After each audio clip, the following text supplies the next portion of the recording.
우리 속담에 콩 심은 데 콩 나고 팥 심은 데 팥 난다 이런 말이 있습니다. 모르는 분이 없을 겁니다. 자신이 말하고 행동한 그대로 결과를 얻게 된다라는 의미 아니겠습니까?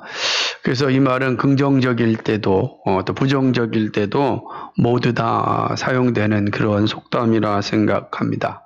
오늘 살펴볼 이스라엘의 모습은 바로 이 속담이 잘 들어맞는 그러한 상황이라고 좀 할 수 있습니다. 예레미야 34장 오늘 우리가 살펴볼 이 말씀은 시드기야 왕과 그 시대에 주어진 말씀입니다. 그러니까 거의 이제 이스라엘 마지막에 가까운 이제 말씀이죠. 오늘 1절부터 7절까지 말씀은 하나님께서 예레미야를 통해서 시드기야 왕에게 주신 말씀인데, 시드기야가 바벨론에게 붙잡혀 갈 것이고 포로로 잡혀가 죽을 것이다 이렇게 얘기합니다. 다만 죽되 칼로는 죽지 아니하고 평안히 죽을 것이다 이렇게 말씀합니다. 그러니까 왕이 죽는다라고 하는 건 참 끔찍한 일 아니겠어요? 아직까지 이스라엘이 멸망하진 않았지만 그 이제 이스라엘이 멸망하는 전조 증세를 하나씩 보여주는 겁니다. 하나님께서 시드기야 왕이 평안히 죽을 것이다 이렇게 말씀을 했습니다. 그런데 평안히 죽는다는 게 어떤 걸까? 참 우리가 이해하기 어려운 상황이죠. 왜 그러냐면 예레미야 52장 11절을 보게 되면은요, 이 시드기야가 바벨론에 잡혀가서 감옥에 갇힌 상태에서 눈이 뽑힌 상태로 죽습니다.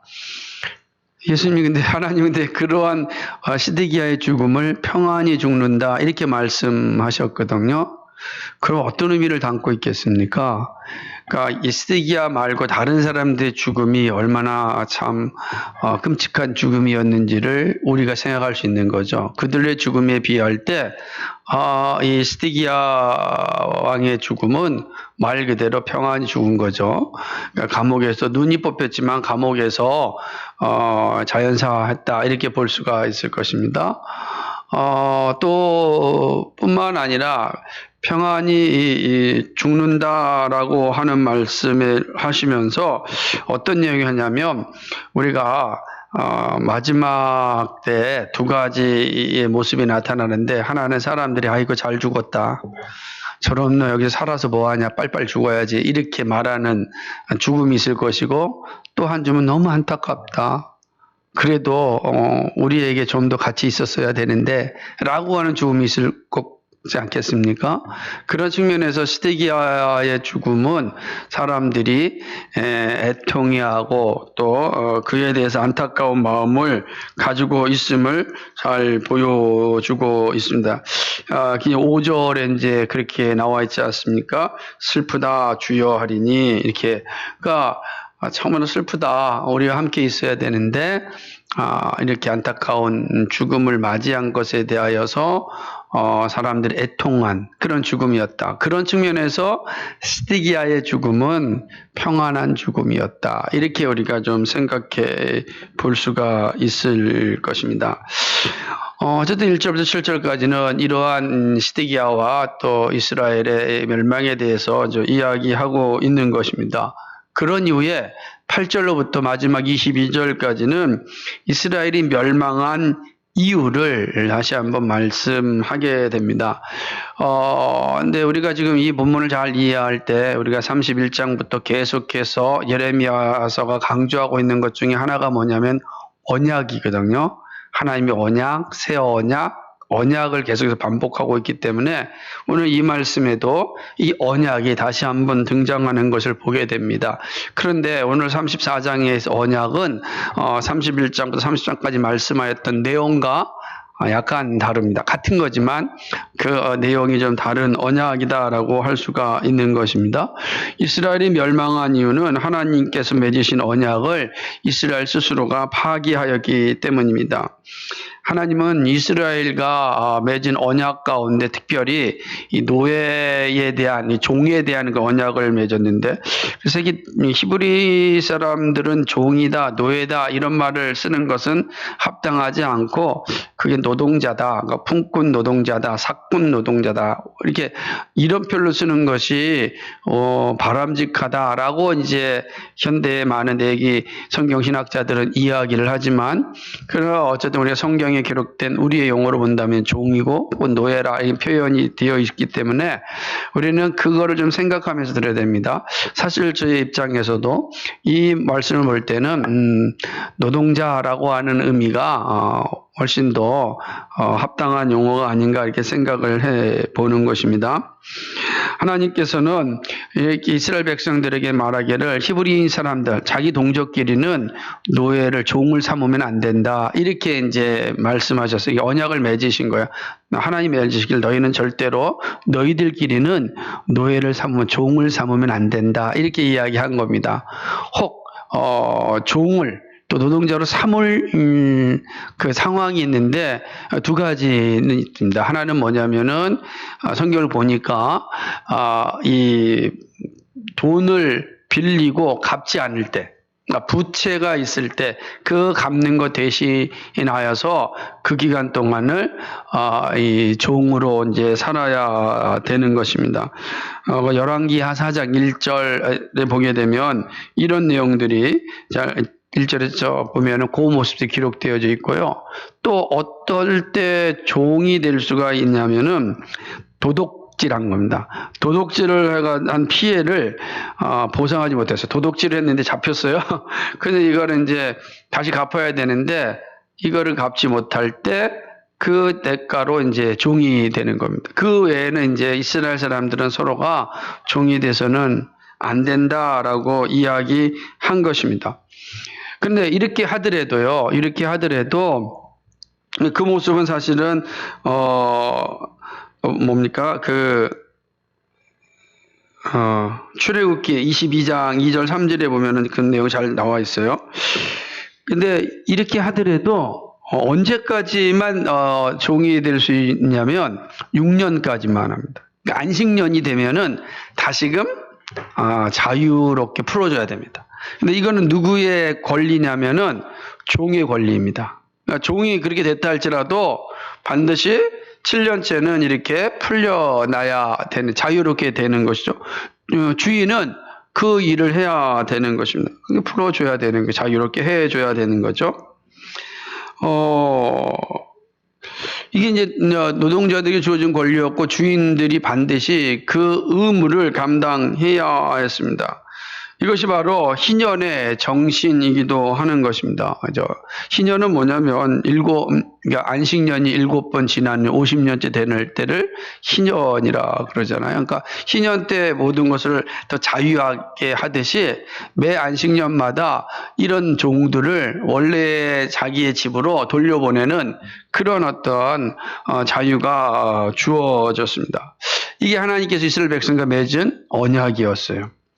이스라엘 백성들은요, 이 하나님의 언약을 받고서 처음에는 잘 순종하였습니다. 그래서 며칠 년이 되면은 다시 종들을 다시 돌려보내는 거죠. 그럼 모두가 다시 새롭게 시작하는 기회가 되잖아요. 또 7년 동안 노동자들이 받은 삭도 있을 테니까 또 새롭게 시작할 수 있는 기회가 주어지잖아요. 얼마나 좋습니까? 그렇게 되는 내용인 것입니다.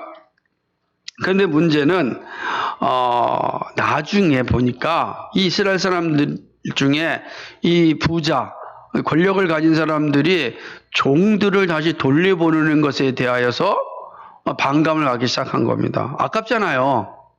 그죠? 그동안 종으로 있던 사람을 다시 자유롭게 풀려준다는 게 아까운 거예요. 계속해서 종을 사용하고 싶은 거죠. 그러니까 이제 종들에게 자유를 주지 않았습니다. 11절 보면은 이들의 뜻을 변합니다. 그러니까 종들이 자신의 권리를 사용할 수 없게 한 것이죠. 아마 이들이 종들이 자유를 사용할 수 없도록 아마 많은 압박 혹은 협박을 하지 않았을까. 이건 자연스럽게 추측할 수 있는 그런 내용이라고 할 수 있습니다. 하나님은 이러한 이스라엘을 향하여 화가 나신 겁니다. 왜냐하면 하나님이 주신 언약을 이들이 지금 스스로 파기했기 때문에 그런 것입니다. 그래서 하나님께서 이렇게 말씀하는 겁니다. 내가 너희를 출애굽을 통하여서 자유를 주지 않았느냐, 이렇게 이야기하는 것입니다. 이스라엘 백성들 원래 종이었잖아요. 종이었는데 하나님께서 그들을 종의 자리에서 불러내셔서 자유를 주셨습니다. 자유를 주신 거예요. 그래서 이스라엘 백성들이 자유인이 된 겁니다. 자, 이스라엘 백성들이 자유인이 될 때 그들이 한 일이 무엇인가 있습니까? 아무것도 없어요. 하나님께서 처음부터 끝까지 그들을 이 이집트에서 건져내어서 자유로운 백성으로 삼아 주신 것입니다. 그러니까 이 사건을 근거로 해서 이제 이스라엘 백성들 너희에게는 종 삼는 일이 있으면 안 된다, 이렇게 말씀하신 거예요. 언약을 맺으셨다고요. 그래서 사실은 그 은혜를 생각한다면 당연히 이렇게 살아야 되잖아요. 근데 시간이 흘러오면서 은혜를 잊어버리고 우리말로 얘기하면 은혜를 원수로 갚는 이런 일들을 해버리고 만 것입니다. 그러니까 하나님 편에서 볼 때 이스라엘 어떻습니까? 배은망덕한 거죠. 그래서 아주 못된 놈들 아니겠어요? 이렇게 된 거죠. 하나님은 이러한 못된 일을 한 이스라엘을 향해서 마음을 돌이키시고 작정하신 거죠. 하나님께서 마음을 돌이키신다라고 하는 것은 심판하신다라는 의미와 같은 겁니다. 17절은 하나님이 마음을 돌이켜 이스라엘을 심판하실 것을 분명하게 말씀합니다. 그런데 여기서 매우 의미 있는 표현을 하는데요. 그게 무엇인가? 그건 이스라엘에게 자유를 주겠다, 이렇게 말씀합니다. 자유를 주신다는 겁니다. 하나님의 심판의 핵심이 뭐냐면 이스라엘에게 자유를 주겠다, 이렇게 말씀하고 있어요. 17절 말씀 다시 한번 읽어보겠습니다. 잘 읽으면서 무슨 의미인지 보겠습니다. 시작. 그러므로 나 여호와가 이같이 말하노라. 너희가 나를 듣지 아니하고 각기 형제와 이웃에게 자유를 선언한 것을 실행치 아니하신즉 내가 너희에게 자유를 선언하여 너희를 칼과 연병과 기근에 붙이리라. 나 여호와의 말이니라. 내가 너희를 세계 열방 중에 흩어지게 할 것이며, 이렇게 말씀합니다. 이렇게 얘기하죠. 너희가 너희 동족들에게 자유를 주지 않았다. 그러니까 이제 나는 너희에게 자유를 주겠다, 이렇게 말씀하는 거죠. 무슨 말씀인가? 이게 정말로 엄중한 말씀이 아닐 수 없습니다. 하나님께서 이스라엘 자유를 내버리시겠다, 이런 뜻이거든요. 네 마음대로 살아라, 이렇게 하시는 거예요. 그런 후에 심판의 말이 반드시 이루어질 것을 언약하십니다. 18절 말씀 보니까 쪼갠 송아지 사이로 지나가는 의식을 행합니다. 이건 아브라함에게 했던 언약 의식이거든요. 이것은 뭐냐면 하나님이 하신 약속이 지켜지지 않는다면 이처럼 쪼개진다라고 하는 자기 저주 맹세 의식이에요. 자기 저주 맹세 의식이에요. 나는 너희가 언약을 맺는데 만약에 내가 언약을 지키지 않는다면 이렇게 송아지가 쪼개져 죽듯이 나도 그렇게 쪼개져 망할 것이다 라고 하는 거예요. 그러니까 하나님이 자신이 언약을 맺으시고 그 언약을 반드시 성취하시겠다라고 하는 이 자기 저주 맹세 의식을 사실은 행한 것입니다. 그러면서 이렇게 말씀하신 후에 이제 20절과 22절에서는 이제 확인 도장을 찍으시는데 그것이 무엇이냐면 이스라엘과 세대의 심판이 반드시 임할 것이다, 이렇게 말씀하는 겁니다. 반드시 도장을 꽉 찍어버렸어요. 도장 찍으면은 이제 바꿀 수가 없는 겁니다. 진행되는 거예요. 지금 그렇게 말씀하고 있는 것이죠. 자, 본문은 이렇듯 하나님이 이스라엘을 향하여 화가 나신 이유를 분명하게 말씀하십니다. 하나님께서 주신 그 언약을 헌신짝처럼 버린 이들을 향한 하나님의 마음이 어떤지를 아주 분명하게 보여주십니다. 이스라엘은 이렇게 하나님의 철저한 심판을 받았습니다. 자, 그렇게 본다면 본문이 우리에게 주는 교훈이 아주 분명하지 않습니까? 자, 이 말씀이 오늘 무엇을 말씀하고 있는지 오늘 제가 이 본문을 잘 설명해 드렸는데 이 말씀을 통해서 우리에게 준 교훈을 한번 차례로 생각해 봅시다. 첫 번째로는 하나님의 언약은 공동체 모두에게 차별 없이 주어졌다라는 사실을 우리가 배울 수 있습니다. 하나님 이스라엘 백성을 출애굽시킬 때 차별하지 않았습니다. 하나님께서 이스라엘 백성 애굽에서 이집트에서 데리고 나올 때 막 선별했습니까? A 등급, B 등급, C 등급. 여기는 저기 뭐 어디 출신, 여기는 뭐 어디 출신. 이런 이거 구분하지 않았단 말이에요. 그죠? 학벌도, 그죠? 또 지역색도 아무것도 구별하지 않았습니다. 다만 뭡니까? 그들이 하나의 백성, 언약의 자손, 아브라함의 후손, 이거 하나가 끝이었습니다. 그들을 전부 다 이집트에서 끌어내셔서 그들에게 자유를 주셨습니다. 그런 후에 시내산에서 모세를 통하여 이스라엘 백성들에게 이스라엘 온 공동체가 지켜야 될 언약을, 율법을 주신 것입니다. 이 율법은 이스라엘 공동체가 함께 사는 길을 알려주심입니다. 그러니까 온 공동체가 함께 사는 길이 어디 있는가를 분명하게 보여주심이 바로 시내산에서 주신 율법, 곧 언약이었습니다.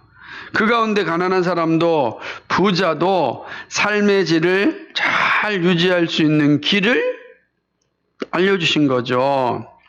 그것이 바로 이 법이거든요.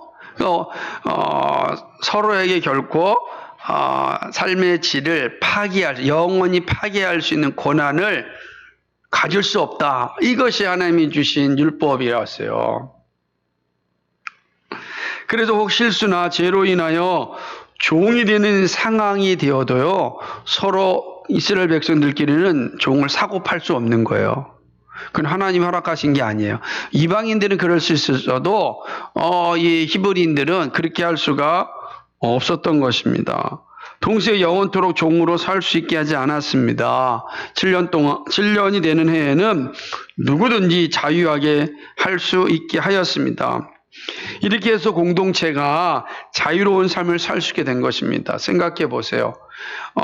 그 기간 참으면 자유가 되는 거예요. 그럼 공동체 안에서 견디죠. 그리고 자유가 되는 해가 다가오니까 사실은 이 주인들이 함부로 할 수 있겠습니까? 못하는 거죠. 아마 인격적인 관계 속에서 종의 역할을 감당하지 않았겠습니까? 그래서 우리가 성경을 잘 보면은 신약 성경에도 보면은 종과 그다음에 상전의 관계가 매우 인격적인 관계를 가져야 한다라고 말씀하는 걸 보면 이런 관계도 충분히 유추해낼 수가 있는 것이었습니다. 그래서 함께 건강하게 사는 공동체를 가져야 한다. 이것이 하나님 주신 율법의 정신이었습니다. 그러므로 부자에게도 가난한 사람에게도 다시금 시작할 수 있는 기회가 주어진 겁니다. 공통적으로 주어진 것입니다. 놀랍지 않습니까? 이게 하나님의 은혜예요. 그게 하나님의 나라의 모습입니다. 이스라엘 공동체의 아름다움이 바로 여기 있습니다.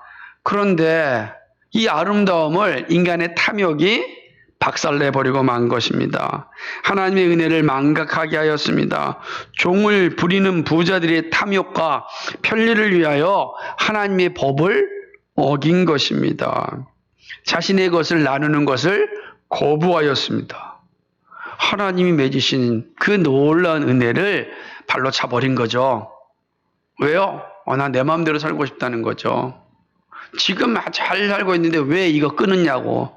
지금 종들 잘 부리고 있는데 이거를 다시 원상 처음으로 돌아가게 한다는 거, 이거 본성에 맞지 않잖아요. 그러니까 하나님이 준 은혜를 잃어버리고 그리고 자신들의 탐욕을 추구하기 시작한 것입니다. 이것이 바로 심판의 근거가 되었습니다. 하나님은요, 가난한 사람을 멸시하는 것에 대해서 분노하신다고 분명하게 말씀하셨거든요.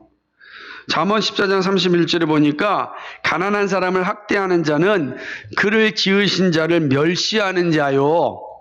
궁핍한 사람을 불쌍히 여기는 자는 주를 존경하는 자니라 분명했어.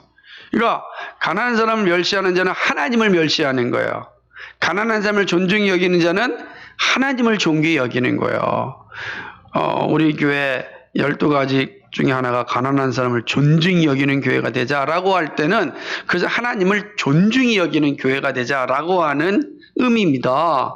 이렇게 분명히 말씀이 주어졌어요. 왜 그렇습니까? 이게 하나님의 마음인 겁니다. 그런데 이스라엘은 하나님을 멸시하였습니다.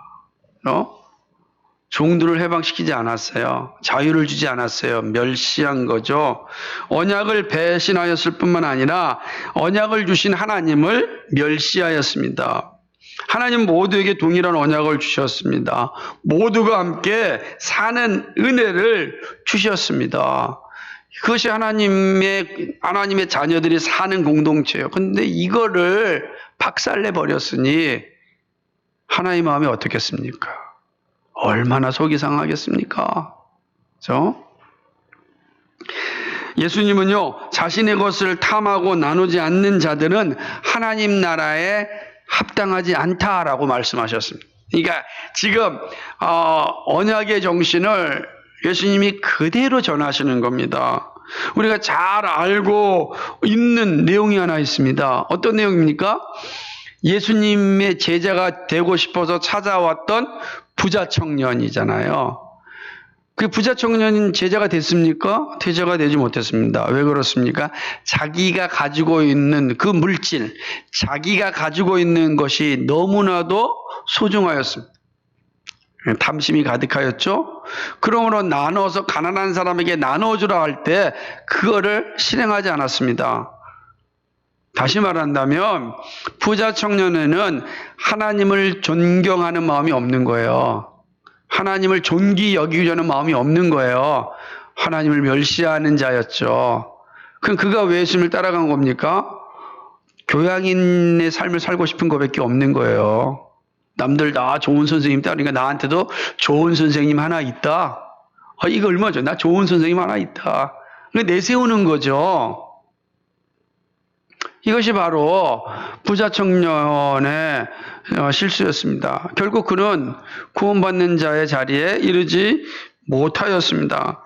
자신의 것을 나누고 싶지 않은 탐욕은 하나님의 법을 결코 순종하지 않습니다.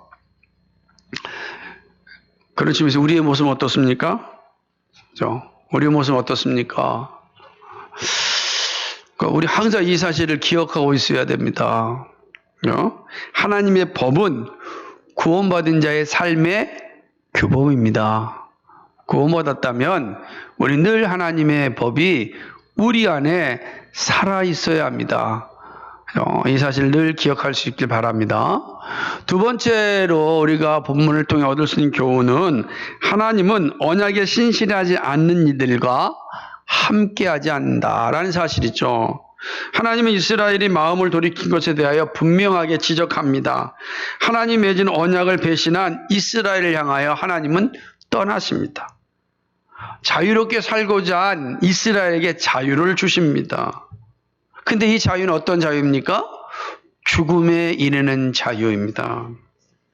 멸망으로 이르는 길입니다. 저는 17절 말씀을 읽을 때 얼마나 두려웠는지 몰라요. 우리 모두가 다 자유를 원하잖아요. 하나님 떠나 살고 싶어 하잖아요. 하나님 없이 즐기고 싶지 않습니까? 그러게 하나님 원하 그래라. 그럴 때 얼마나 이게 무서운 일입니까? 그토록 너희가 자유를 원한다면 보내주겠다 이렇게 말씀합니다. 하나님이 떠나신다라고 하는 이 말씀이 얼마나 무서운 말입니까? 하나님이 떠나시고 난 뒤에 뭐가 다 찾아왔습니까? 칼과 기근과 전염병이 찾아왔습니다. 칼과 기근과 전염병이 온 겁니다.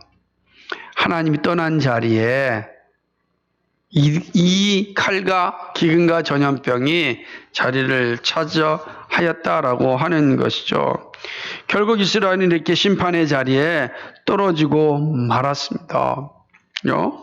로마서의 말씀 가운데 하나님의 말씀을 떠난 자에 대한 심판이 있습니다. 로마서 1장 28절 말씀을 보면 이런 말씀이 기록되어 있어요.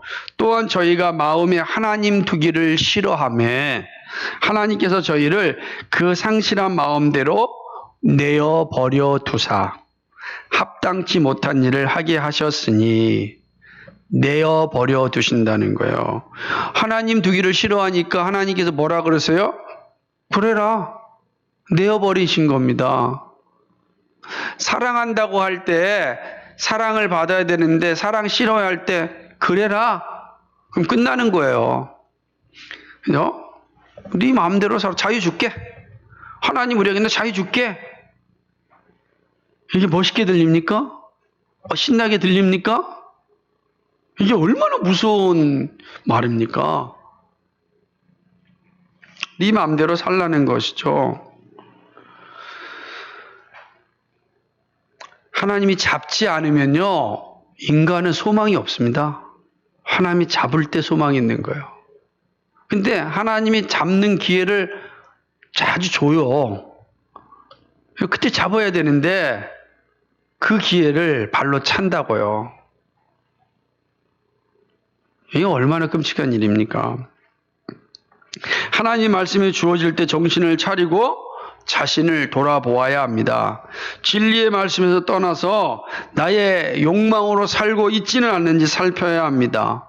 여러분, 그때 말씀에서 떠난 죄가 생각나면 즉시로 회개의 자리에 서야 합니다. 그것이 사는 길이에요. 우리가 사는 길은 다른 데 있지 않아요. 하나님에게서 떠나지 않는 겁니다. 하나님에 떠나는 건 죽는 길이에요.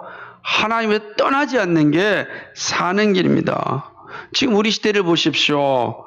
우리 시대는 하나님의 말씀에서 자유케 하기를 애쓰고 있습니다. 하나님 말씀에서 자유케 하려고 합니다. 그래서 하나님 없이 살려고 합니다. 하나님 없이 살려고 하는 자들의 행위가 죄예요.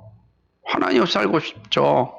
그래서 하나님의 말씀이 온전하게 전해지고 깊이 있게 전해지는 것을 원하지 않습니다. 그래서 교회 생활에 대해서는 넓게 아는데 하나님에 대해서는 알지 못한다고요. 이게 얼마나 끔찍합니까? 그러니까 조금만 어려움만 있으면 본래 세속의 자리로 돌아가는 겁니다. 그렇게 돼 있어요. 참 이게 슬픈 이야기지 않습니까?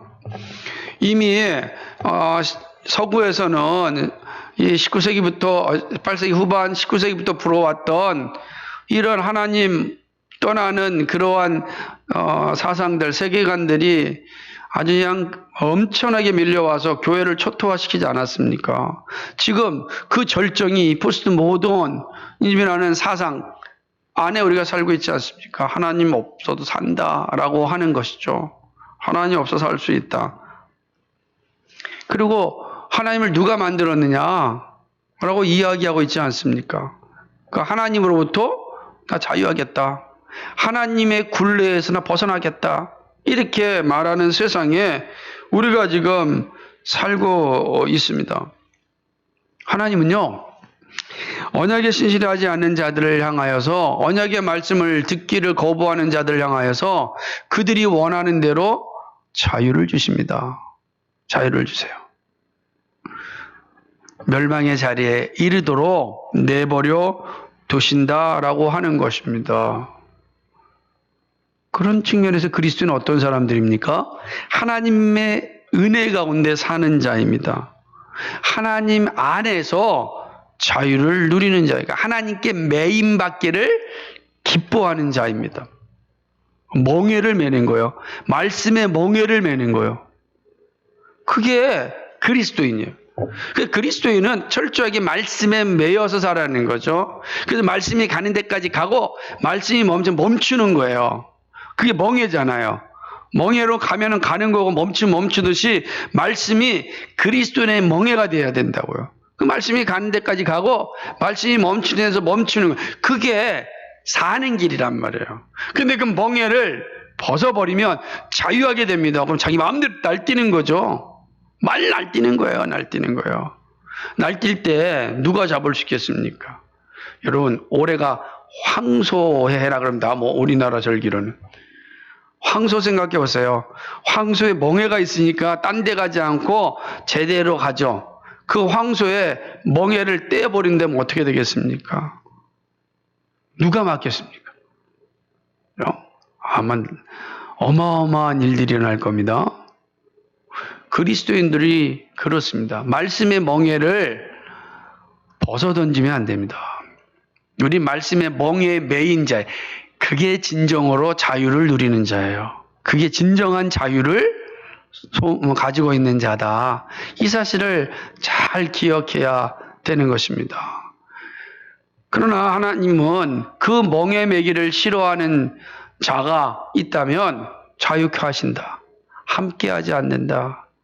이 사실 꼭 기억하시기 바랍니다. 이게 얼마나 무서운 건가? 이 두 번째, 오늘 본문을 통해서 볼 수 있는 교훈입니다. 세 번째로는요, 하나님은 언약에 영원토록 신실하십니다. 신실하죠. 하나님은 언약을 맺으실 때 자기에게 철저하셨습니다. 그래서 자기 저주의식을 통하여 언약의 신실함을 보여주셨습니다. 이것이 아담의 타락 후에 주어진 약속이고 예수님을 통하여 완성된 약속입니다. 이스라엘이 망각하였던 게 뭘까요? 바로 이거예요. 하나님의 신실하심을 망각하였습니다. 자신들의 욕망이 하늘을 찌를 때 그들의 눈에 하나님이 보이지 않았습니다. 돈과 권력과 쾌락과 안락함이 있을 때는 하나님의 말씀이 들리지 않습니다. 하나님의 말씀이 들리지 않습니다. 권력을 가지고 있는 사람들요, 교회의 말을 잘 안 듣거든요. 자신의 돈과 평안과 안락함이 있으면요, 그것이 전부인 줄 알고 말씀에 귀를 기울이지 않습니다. 교회를 멸시하죠. 대화의 상대로 삼지 않습니다. 그렇게 되는 거예요. 왜? 당신들 없어도 나 얼마든지 이 나라를 이끌어갈 수 있다. 이런 생각이 가득 차 있는 겁니다. 제가 군대에 있을 때, 제가 이제 연대 군종병을 하고 있었는데, 그 밑에는 이제 그 대대라는 게 있어요. 편제상으로 보면은. 대대 군종병이 한번, 1대대 군종병이 계셨는데, 이 군종병이 얼마나 열심히였는지 그 철책 바로 밑에 있는 곳에서도 끊임없이 새벽 예배를 한 거였습니다. 어느 날 이제 비상이 걸린 거예요. 비상이 걸려가지고서, 전부 다 이제 5분 대기조라는 게 있으면 비상이 있었으니까. 근데 새벽에, 뭐 그렇다고 전쟁이 일어나는 건 아니니까. 그런데 이제 새벽 예배 시간이 온 거예요. 그러니까 군종병이니까 자기는 이제 자기 지금 근무 시간이 아니니까 새벽 예배로 간 겁니다. 그러니까 자기 근무 끝나고 나서 새벽 예배 갔으니까 본인은 밤을 꼬박 샌 거예요. 밤을 꼬박 새서 가가지고 이제 새벽 예배 아무도 안 나왔죠. 뭐냐면 비상사니까 혼자 가서 기도하고 이제 들어온 겁니다. 밤을 꼬박 샌 거죠. 근데 기도하고 왔다는 사실이 대대장한테 이제 이게 알려진 겁니다. 그러니까 대대장이 이제 신자가 아니었으니까 되게 화를 낸 겁니다. 지금 근무 시간 끝나면 자야지 무슨 새벽 예배 가느냐 해가지고서 불러가지고 이제 그러니까 문책관이 이제 문책을 한 거죠. 근데 이 1대 군종병이 그 대장 앞에서 이렇게 이야기하였습니다. 우리가 직접 해준 말이니까 지금 생생한데, 대대장님, 말씀이 옳습니다. 그러나 저는 제 근무를 다 했고, 제가 잠자는 시간을 포기하고 가서 기도하고 새벽 예배를 시간을 지키고 왔습니다. 대대장님 생각할 때는 대대장님이 이 나라를 지킨다고 생각하실 것 같지만, 저는 하나님이 지켜주신다고 믿습니다. 하나님이 지켜주지 않으면 우리가 아무리 근무를 쓴다고 할지라도 우리는 이길 수 없습니다. 그러니 칭찬받았겠습니까? 욕받았겠습니까? 그러는데 아주 엄청나게 또 혼이 났다고 합니다. 그렇습니다. 그러니까 사람들은 자신의 생각과 지식과 경험과 어떤 전략으로 자신의 나라, 왕국을 유지할 수 있다, 지킬 수 있다라고 생각을 합니다. 그리스도인들은 그렇게 생각하지 않습니다. 생각할 수 없죠. 우리 너무 잘 알고 있잖아요. 예? 하나님이 손을 놓으면 끝나는 거예요. 하나님이 손을 놓으면. 그런데 이스라엘 백성들은 하나님의 자녀였음에도 불구하고 하나님의 뜻을 따르지 않은 겁니다. 하나님의 언약을 망각한 거였습니다. 그들이 누렸던 이 권력과 쾌락과 안락함과 그 물질 때문에 하나님의 말씀이 들려지지 않았습니다. 그렇죠? 그러니까 탐욕은 끊임없이 하나님에게서 자유를 추구하기 때문에 하나님이 맺으신 언약을 잊어버립니다. 하지만 하나님은요, 결코 잊지 않으십니다. 하나님은 자신이 맺으신 언약을 반드시 성취하십니다. 이미 하나님의 아브라함을 통하여 자기 저주 맹세의식을 보여주셨습니다. 언약을 결코 어기지 않음을 알려주셨습니다. 그러니까 이미 안다고요. 그런데 이스라엘 백성들이 망각하였습니다. 지금 예레미야에게 처음 알려준 것이 아니라 이미 아브라함을 통하여서 그 사실을 알려주시지 않았습니까? 우리가 창세기 17장에 보면 이 하나님께서 자기 저주 맹세 의식을 통하여서 언약을 반드시 지킬 것이다 라는 걸 알려주셨습니다. 하나님은요, 이스라엘을 향하여 주셨던 언약을 성취하시고자 사람이 되셨고 십자가에 죽으셨습니다. 하나님이 이 모든 일을 하셨습니다. 왜 하셨습니까? 하나님이 맺으신 언약 때문입니다. 결국 언약을 배신한 이스라엘은 끔찍한 심판을 받았습니다. 왕자들이 죽고 자신의 왕은 눈이 뽑혀서 감옥에서 죽습니다. 성전은 파괴되고 예루살렘 성은 황폐하게 됩니다. 언약을 배신한 결과입니다. 결과죠. 그런데 여러분, 이 하나님의 언약은 지금도 유효합니다. 왜 그렇습니까? 하나님이 영원하시기 때문입니다. 하나님의 법에 순종하는 자는 하나님이 함께 하십니다. 우리가 하나님의 나라 즉 천국을 소망하는 것은 영원히 하나님과 함께하기 때문입니다. 하나님의 품 안에서 사는 평안을 누리기 때문입니다. 그러나 언약의 말씀을 듣지 않는 자, 들었음에도 순종하지 않는 자에게는 하나님이 함께하지 않습니다. 그것이 어떤 것이겠습니까? 슬피 울며 이를 가는 곳이 됩니다. 하나님이 함께 하시는 곳은 그 환경이 어떻다 할지라도 하나님이신 평안을 누리는 것입니다. 하나님이신 자유를 진실로 누리는 것입니다. 그러나 하나님이 떠난 곳은 그것이 아무리 화려한다 할지라도 슬피 울며 이를 가는 곳이 됩니다. 우리의 욕심이 말씀을 망각하게 해서는 안 되는 것입니다. 그런 의미에서 마태복음 7장 21절 우리 주님이 하신 말씀을 늘 되새김질해야 합니다. 같이 한번 찾아볼까요? 마태복음 7장 21절 말씀입니다.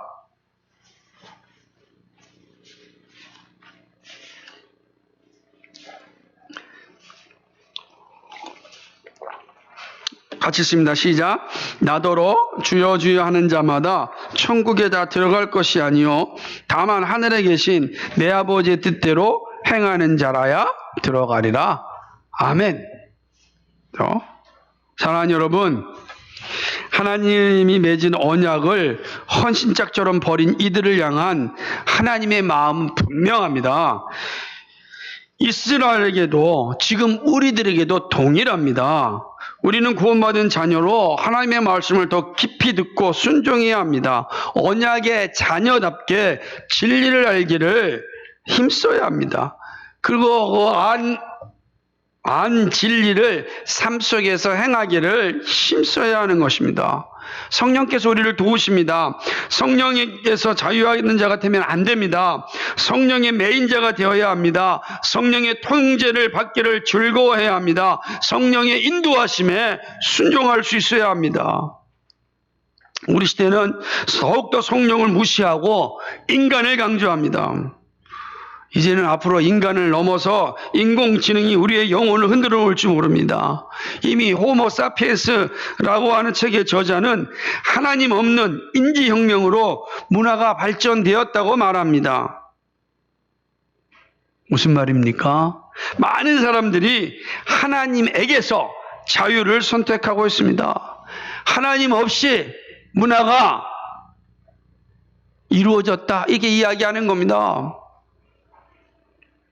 참으로 끔찍하고 무서운 일들이 벌어지고 있습니다. 지금 이 땅에 수없이 많은 지성인들이라고 하는 사람들이 다 인간의 이 인지혁명 통하여서 오늘 우리가 존재한다라고 생각하는 겁니다. 하나님 없이 우리가 존재한다라고 이야기합니다. 하나님 없이 앞으로도 존재할 것이다 라고 이야기합니다. 어쩌면 그 하나님의 자리에 저 AI가 앉을지 모르겠습니다. 하나님에게서 떠나 자유하고자 하는 세상이 되어가고 있습니다. 참으로 무섭고 끔찍한 일들이 지금 우리가 사는 세상 가운데 벌어지고 있습니다. 뿐만 아니라 우리가 사는 세상 가운데 양극화가 얼마나 심각하게 벌어지고 있습니까? 아파트 값이 하늘 높은 줄 모르게 올라가고 있지 않습니까? 거기에 희희낙락하고 있습니다. 영혼을 끌어서 주식에 투자하고 있는 사람들이 부지기수입니다. 다 한탕주의에 빠져 있는지 모르겠습니다. 그런 사람들에게 하나님은 어떤 존재일까요? 어떤 존재일까요? 정말 하나님과 함께하고 성령의 매임을 받고 살고자 할까요? 아니면 지금 뭐의 매임을 받을까요? 뭐의 인도함을 받을까요? 성령의 인도함을 받을까요? 지금 우리 시대는 성령의 자리에 지금 돈이, 만몬이 아주 강력하게 자리 잡고 있지 않습니까? 만몬의 인도함을 받아 살아가고 있지 않습니까? 여러분, 만몬의 인도함을 계속해서 받으면 하나님 없어도 살 수 있다, 이 생각을 갖게 됩니다. 하나님 없어도 살 수 있네? 살 수 있구나? 사네? 이렇게 되는 거예요. 그 만몬은 우리에게 주신 종인데 우리가 잘 다스려야 될 것인데 그들이 우리의 주인 노릇하게 돼버렸어요. 그거 잊어버리면 안 됩니다. 잊어버리면 이스라엘 꼴 나는 거예요. 하나님이 지금 말씀을 통해서 우리에게 보여주는 거예요. 근데 보세요. 오늘 그냥 온 곳에 자기 자산이 많아지는 것을 즐거워하니까 가난한 사람들이 눈에 안 들어오죠. 죽을 자는 죽어도 된다. 가난한 놈들에게는 가난하게 될 이유가 있겠지. 이렇게 생각합니다. 부자들의 새로운 세계를 누릴 수 있어야지 말합니다. 얼마나 사람들 기대가 있겠어요. 그죠? 1%의 이 부자들이 사는 세계. 그러니까 최근에 드라마 중에 펜트하우스라고 하는 드라마가 그냥 인기가 그냥 하늘 높은지 모르게 올라가지 않습니까? 그런 거에 다 꿈꾸는 거예요. 바로 이스라엘이 멸망으로 치닫고 있는 모습, 좀 우리 시대의 모습이 아닌가. 우리 그런 시대에 우리도 살고 있지 않습니까? 이런 시대에 우리의 영혼이 멸망하지 않고 살려면 정말 정신 바짝 차려야 됩니다. 정신. 하나님에게서 자유하게 되는 세상은요, 생명을 가볍게 여깁니다. 그리고 지금 법을 만들어야 되는데 그냥 손 놓고 있지 않습니까? 마음껏 낙태할 수 있도록. 하나님이 떠난 자들에게는 생명이 소중하지 않아요. 그 생명이 하나님의 형상이라는 인식이 없으니까 하나님 떠났는데 그냥 단백질 하나, 그 종류밖에 더 되겠어요? 하나님의 법인 성별도 혼합시키고 있습니다. 얼마나 끔찍합니까? 하나님을 떠나면 모든 것이 자유하게 되는 겁니다. 오직 인간의 능력만 강조합니다. 그러기에 하나님의 심판이 무서운 것입니다. 이런 시대에 우리는 더욱 우직하게 하나님의 손을 잡아야 합니다. 힘을 다하여 그리스도의 십자가를 짊어져야 합니다. 오직 성령의 도우심을 구하고 그 능력으로 싸워야 합니다. 다른 길이 없습니다. 다른 길이 없습니다. 그래서 뿌린 대로 거두는 거예요. 우리가 정말 하나님을 의지하고 그리스도의 십자가를 부여잡고 성령의 도우심에 온전히 매임이 되면 삼위 하나님께서 우리를 붙잡아 주십니다. 우리와 함께 하십니다. 우리는 하나님에게서 자유하는 자가 되면 안 됩니다. 하나님께 매인 자가 되어야 됩니다. 세상에 가는 길이 아니라 우리 주님이 가셨던 그 길, 하나님께 매인받은 자, 우리의 삶이 되기를, 그래서 하나님이 주시는 놀라운 은혜를 끝까지 누리기를 주님의 이름으로 축복합니다. 거룩하시고 자비하신 아버지 하나님, 고맙고 감사를 드립니다. 오늘 이스라엘 백성들의 모습을 통하여서 우리의 모습을 살펴봅니다. 우리 시대 역시 하나님을 떠나 자기 욕망과 자기 탐욕에 빠져서 살아가고 있습니다. 하나님이 없었으면 좋겠다. 하나님에서 자유하고 싶다. 이런 소리가 우리 주변에 득실거리고 있습니다. 그러므로 이긴 자가 승리자가 되고, 이긴 자가 기준이 되고, 이긴 자가 존경받는 시대가 되었습니다. 가난한 사람을 존중히 여기지 않고 가진 것의 부를 자랑하는 시대가 되어버렸습니다. 얼마나 끔찍한 시대인지 모릅니다. 하나님은 가난한 자를 존귀하게 여기지 않는 것은 나를 멸시하는 자라 말씀합니다. 이 시대에는 하나님을 멸시하는 일들이 너무 많습니다. 이런 시대에 하나님이 우리를 불러주셨습니다. 하나님 우리에게 능력을 주셨고, 우리에게 재능을 주셨고, 우리에게 사업도를 주시고, 우리가 돈을 벌 수 있는 그런 기회도 주셨습니다. 왜 주셨습니까? 이 세상과 다르게 살라고, 이 세상처럼 살지 말라고, 하나님께 매임자답게 살라고, 성령의 인도하심을 받는 삶을 살라고 우리에게 주셨음을 우리가 압니다.